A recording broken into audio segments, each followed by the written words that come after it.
How to fix iPhone flash notifications not working. Is your iPhone's LED flash notification not working? Even after turning on? Then before you start, you need to make sure that you've turned off Do Not Disturb. Turn off low power mode as well, and also check if your flash works in your camera or not. After following these, if you still have issues, then you need to move on to the first solution, which is ensure your LED flash notifications are enabled. For that, you need to open up your settings on your iPhone, then scroll down a bit, and then you need to tap on accessibility. From here, you need to scroll down and then select audio and visual.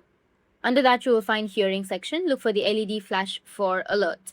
Ensure the toggle is set to on to activate LED flash alert in silent mode. Just enable flash in silent mode. Solution 2 is to check software updates. Running outdated iOS can cause compatibility issues, so ensure your iPhone is updated.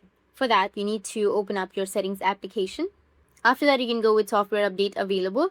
If you don't find it, then you can just simply go back, scroll down, go with general, and then tap on software update, and it will take you to the same kind of interface. If you have any updates right here, you just need simply go and update it. After updating, your problem will be fixed. That's it. If you found this video helpful, hit the subscribe button, and thanks for watching.